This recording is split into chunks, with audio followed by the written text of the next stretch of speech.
With International Women's Day just passing, let's take a look at something that affects women worldwide. Breast cancer is the most common cancer in both American and Canadian women. It is estimated that 1 in every 8 women will get diagnosed. The breasts are located on the front of the chest, scientifically known as the mammary glands. Typically, the cancer forms in either the lobules or the ducts. Lobules are the glands that produce milk, and the ducts are pathways that bring the milk from the glands to the nipples. When breast cells are healthy, they divide for growth, repair, and to replace damaged and/or dead cells. Healthy cells become specialized to do a specific job in our body. Once cells become specialized, their biological clock turns on, which regulates the total number of divisions cells can undergo in their lifespan. Once one mutation in a cell happens, this causes cells to stop following those basic instructions, thus forming mutated cells, also known as cancer. To understand what cancer really is and how it's formed, we need to understand what DNA is. DNA is the genetic code that determines all the characteristics of any living thing. Our DNA is made up of genes. These genes consist of A's, T's, G's, and C's. A's always pair with T's, and G's always with C's. Each one of us contains 3 billion of these pairs. The different combination of pairs we can get is almost infinite. This is why we all look different. Not only do these compounds determine how we look, but they can also determine how we act and what diseases we might get. This information is all thanks to the Human Genome Project, which all started back in 1990. The goal of this project was to map out all the genes in the human body. From the collaborative work of scientists from all different countries and nearly 20 years of research, they have come to the conclusion that we have approximately 30,000 genes. From this research and our now better understanding of how genes work, it now makes it so much easier to develop new drugs and genetic therapies to combat genetic disorders. Changes or mutations in DNA can cause normal breast cells to become mutated. Some DNA mutations are inherited or passed to you from your parents. This means the mutations are in all your cells when you were born. Although most DNA mutations linked to breast cancer are acquired, this means the change takes place in breast cells during a person's life, rather than having been inherited or born with them.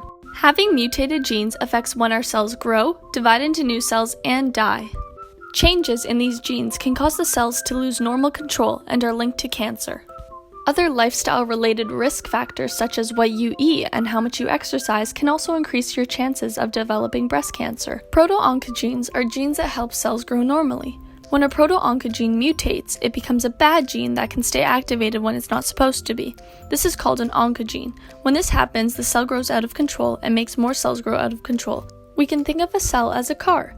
A proto-oncogene normally functions in a way that's much like a gas pedal.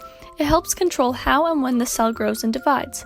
An oncogene is like a gas pedal that's stuck down, which causes the cell to divide out of control. Now realizing that breast cancer could be both inherited and acquired, this disease could be put under the nature or nurture category. If it's under nature, this means that the patient developed it because they were born with the gene mutation. But if it's under nurture, it developed because of lifestyle choices or things such as environmental factors. This could then also carry on into epigenetics, which is the question, are we all born with a breast cancer gene? Do certain things turn it on? This is a question that scientists are still trying to answer. So now that we have a basic understanding of how genes work, what breast cancer is, and how it's formed, ever wonder if we could actually modify or change our genes to cure or treat cancer?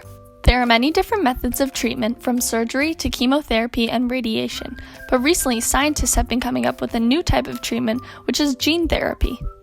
Specifically, CAR T-cell therapy is a way of using the patient's own immune system cells to rally an attack on cancer cells. These cells are made by removing a specific set of cells from the blood and basically modifying them to intensify the immune system's natural response to cancer. In fact, just in November of 2019, a team of researchers from Fred Hutchinson Cancer Research Center and its partner institutions, University of Washington and Seattle Cancer Care Alliance, led by Dr. Cyrus Gajar and Stanley Riddle, won a $4 million Breakthrough Award. This will help them continue their innovative investigation aimed at preventing metastatic breast cancer using CAR T-cell therapy. Eventually, this project's goal is to eliminate the need for chemotherapy in breast cancer patients. Even though this therapy is relatively new, it has shown very promising results in helping to destroy tumors. Overall, with the help of many scientists and their growing understanding of breast cancer and new ways of targeting this disease such as altering our genes, the dream of curing breast cancer could easily become a reality.